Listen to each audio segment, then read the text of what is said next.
everyone, and welcome back to the Brightworks and another match of Beyond All Reason, where today we're taking a look at a game that was played on Thermal Shock. Thermal Shock, one of the maps of all time, one of my favorite maps of all time.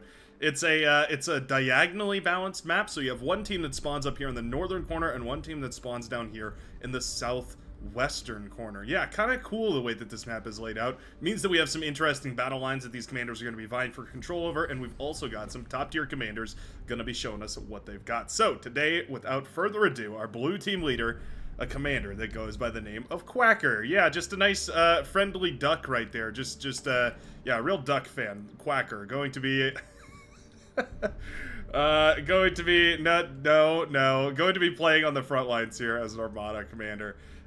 Interesting that we're going into bots here. This is traditionally a vehicles map because it's so flat, it's so open, there's so little terrain to navigate around with the bots, but to the bots' credit, they are quite maneuverable and can get up onto this high ground here. I would expect vehicles on the low ground here, but maybe Quacker has some sort of build that they're eager to show us here. Looks fairly standard to me, though. Spawning on the other side. Spawning is the red team commander down here on the southern front line. Kind of a weird frontline position, but anyways, it's gonna be Zhao. The spawn position here is perfect, but the way that this map lays it out means that basically Joysko and Zhao are gonna be fighting like this, kind of along this corner. Quacker versus Cocoa Puffs are gonna be fighting like this. Azariad and Jeton are gonna be fighting through the midsection there, and the new player is gonna come here and either go up that way or around this way, and then similar for a Lazy Boy, of course. It's very strange. It's a very, very strange map. You have to pick and choose your lanes quite strategically. I think that lends a lot of cool play to this game, but also it does mean that this is not one of those maps that has a very well-defined meta, right?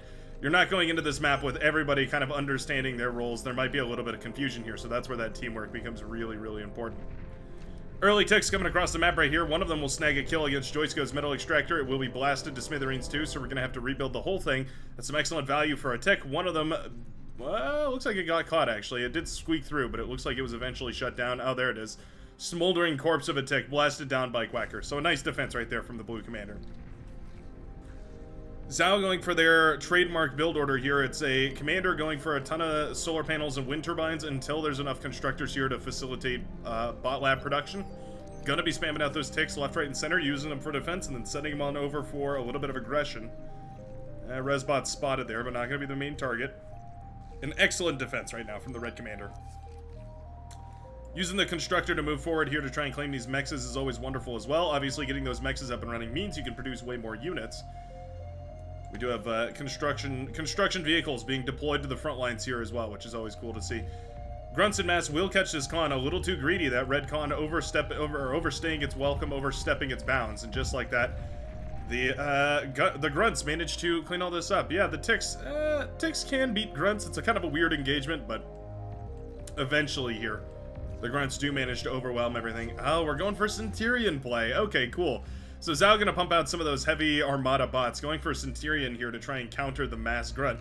Means the commander is gonna have to step forward to claim these mexes. Essentially, Centurions play the same way as tanks. Nice little resurrect here on this mex too. No sense in rebuilding it if you can afford not to, or if you can manage not to. Grunt's running around right here. Could be an issue though. Zhao has that build power up and running and is continuing to expand. This is what I love to see. So going for these early ticks in the, well, yeah, early game means that you can afford to go for very aggressive economic expansion. Means you can get those cheaper Armada wind turbines up and running, and of course that means you're going to be set for that mid-game transition a little bit quicker. Shuriken in the air, paralyzing some of these grunts, doing a lovely job of shutting those aggressive bots down and making sure that they can't really find much value here. Commander and ticks alike will shut all that down, and now we've got Zhao's Calm up on the front lines here to contest Joysko.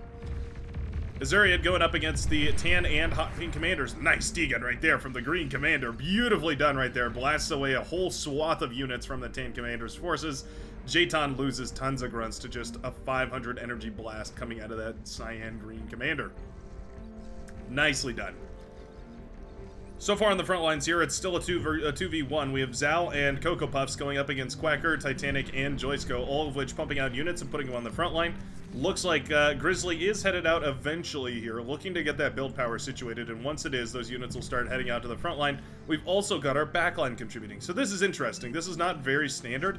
Usually what we see is the backline player rushing for tech here. We might still have a tech player. It looks like Air over here on this high ground, which is a bit strange because you can always aggress through this high ground, right? You can send bots around in a circle. Look at this cheeky bugger. We've got a yeah, Commander Riker sending a transport forward with a constructor to build some mexes and whatnot. Cool stuff. Yeah, you set up some mexes and a bunch of fortifications over here. You can actually set up a lab, start pumping out units, and really hurt the backline right there. I would love to see that play. Zao here using that Centurion to try and hold the front line here.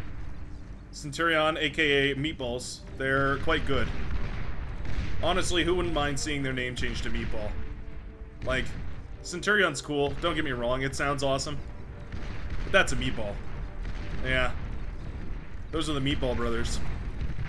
It's like the Penguin brothers. Anybody familiar with Euthermal's StarCraft series? You'll recognize the Penguin brothers. These are the Meatball brothers. Zao keeping him alive with that build power. Commander has 300 build power, so it's well worth noting that it can actually sustain units quite nicely. That's the reason why these meatballs are so powerful. Alone, they're not incredibly strong. They're decent against T1 stuff at the very least. With the commander to repair them, though, they suddenly become a titanic force on the front line, able to withstand a brutal amount of punishment. That can often be enough to swing the tide of a lot of different battles. Grunt's getting a pick on one of those Rocketeers, but trading their lives for it. Not entirely sure it was worth it. Now Joysko is put a little bit further on the defensive with the Rocketeers firing away in the long distance and the Centurion providing cover from any sort of spam units that might be marching forward. This is the end-all be-all composition of T1 Armada bots. You're looking for the sustain that those Centurion lend you, and of course you're looking for the long-range firepower, bursty firepower that the rocket bots give you.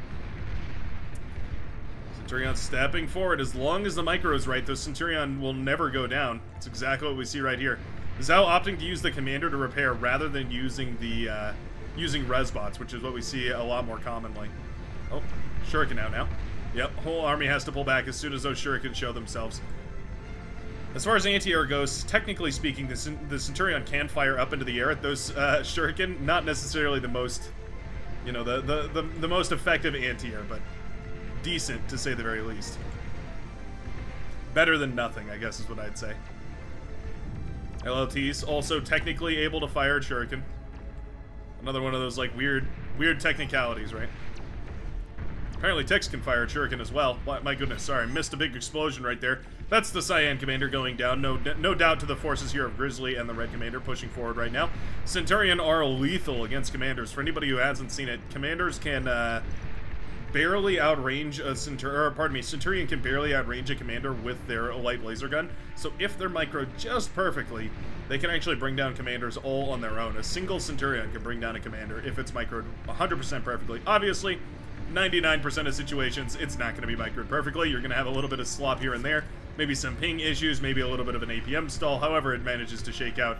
But to say the very least, yeah, having loads and loads of Centurion means commanders will go down very quickly. Now, I also noticed that the aggravators are being handed over here from the dark red player, the maroon player, to the red player, Zao. So Zao is essentially being fed a massive army. This is, someone complained that this is an invalid strat or that this is a cheesy strat. I would say it's probably fair. Handing over those units to your strongest commander, especially when they're playing on the front line, makes a lot of sense, right? Lending your... Oh, denying the lab here.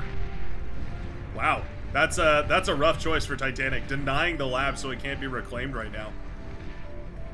Was that a T2 lab? I think that might have been a T2 lab, too. Or no, it wasn't. It was a T1 vehicle lab. Now, some people might call that griefing, but Titanic is making a hard-pressed strategic decision right there to sacrifice the lab so that it doesn't get reclaimed by the enemy on the front line. It's a very difficult choice to make. Oh, wow. Blue team already tapping out, throwing in the towel. Yielding before the might of the red team. Yeah. This is a quick way to end a game. Nice anti-air included here. The AA bot's going to be firing away, mostly meant for dealing with shuriken, but sure. Tearing down the air forces, tearing down the bombers, tearing down whatever they can. It's all valid. the overarching strategy here, the general strategy for the red team has effectively been, instead of stalling around for T2, we're just going to go ahead and push with T1, give the commander on the front line a massive army to win the front line with, and we'll just go ahead and win the game right now. Yeah, not interested in a T2 change-up. We do have T2 rolling out eventually here. The purple commander with T2 on the field. Needs those T2 units on the front here, though, to try and clean up this mess. Nice bombing run coming across right here. Some of those whirlwind bombers, very powerful T1 bombers from the Cortex faction, going to be deploying their heavy warheads directly on top of the wind turbine farms here of the blue commander, a commander who no longer even exists in game. Same here for the Seafoam green commander. The green team, or the blue team, it feels weird to call it the blue team when the blue player isn't even here, right?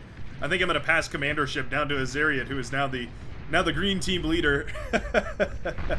Yeah, needs to take over these commanders, right? We've got loads of idle bases, idle infrastructure doing basically nothing. If we took it all over, then suddenly you have a massive economy, and sometimes you can use that to come back into a game. At this point, though, the red team with a massive economic benefit of almost 50%, well, more than 50% here. More or less, depending on reclaim, but sure to grow here as the mexes and all the rest of it are collapsing. It's a good old-fashioned T1 push. We've even got Resbots to pick up some of the fallen units. We've got a Khan even resurrected here. Very cool to see. You can always use that to start rebuilding or building new bases, production, all that good stuff. Did we ever... It looks like we... Is this where that Khan was? I guess it is. That Khan eventually set up a Mex and an LLT and stuff like that. Would have liked to see that play a little more aggressively. We go for a fusion reactor. Oh my goodness. The purple commander Centurion Enjoyer here going for a very aggressive fusion reactor. Yeah, after losing the entire team and the whole front line, I'm not sure that that fusion reactor was worth it. Essentially a misread from the blue team, thinking that they were safe to go for tech when in reality a massive army was being sent to the front line. A little bit deceptive too, because of course this all looks like it's just the red forces, but in reality this was 3 different commanders worth of forces all bundled under the same flag. It means that it looked like one commander, but really it was way more aggression than I think the blue team read into it to be. And that means that of course the front line is going to crumble. More units beats less units, and that's why this T2 base finally comes up and online. We've got we've got the T1E converters and is in for a rude awakening. Where are those AA bots? Lagging a little bit behind, but it doesn't really matter. It's not like there's any units on the field. Wow. It turns out all it takes is some units, yeah. I've said it before, but the main thing, the best thing about units is they can move. Yeah, they can be where the enemy is, and that's one of the better reasons to build units. It's rare that we get to watch rocket bots and Centurions taking down fusion reactors, but there we go. T2 economy now in shambles for the purple commander as it goes boom in the night, taking out everything around it as well. And of course, bringing this game ever closer to an end. Green commander tapped out at this point is Douchebag, Boromir, and New Player, the last remaining commanders, holding their lines respectively. About to be swept out from behind here. Boromir, the air player, about to be shot down, shot out of the skies. Those construction planes blasted down by the fighters. And eventually, yeah, this game is reaching its end. There's the Techer. They finished the fusion just in time. That's right. Gonna resurrect the fusion here. How hilarious. Yeah, just go ahead and steal the fusion in the T2 lab. No reason to build your own. Just go kill your enemies and take theirs. I always love this part in the game where all the players look around for someone to blame. If you lose, it's as a team, and if you win, it's the same way.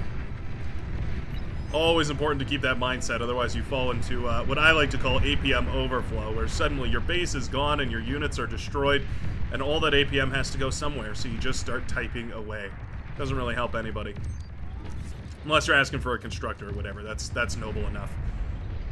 Khan's going down, base is eradicated. Zhao with an overwhelming lead, gets the T2 lab up and running as well as the fusion reactor is hilarious. Commander goes down in the backline for the powder blue commander Boromir.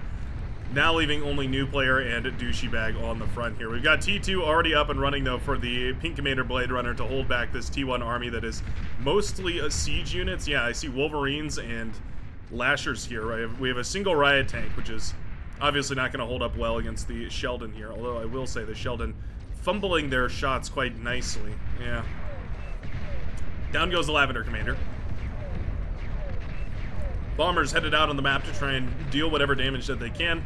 The base of the lavender, or pardon me, the base of the seafoam, no, the base of the powder blue commander. Boy, Brightworks learns his colors, huh? In shambles, and I think this game has definitely come to its end. Bombers being spared around the map wherever they want just to try and shut this down. Douchebag trying to draw this game out as long as possible. With the last remaining commander, it's a 9-1 lead for the blue team. An absolute stomp of a game. Yeah, a T1 stomp, if anything else. A quick recap of what exactly happened. The red commander with a losing front line got pushed back by the blue forces, but eventually, because of the backline continued production from the maroon commander, the hot pink commander, and the tan commander, all of which contributed towards their respective front lines, in the end of the day, it was an easy T1 push. And Zhao manages to easily earn the golden cow for carrying their team to victory. It's a golden cow built on the back of some wonderful teamwork right here. Goes to show just how important it is to peel your eyes off your own build and double check that the enemy isn't going for something crazy.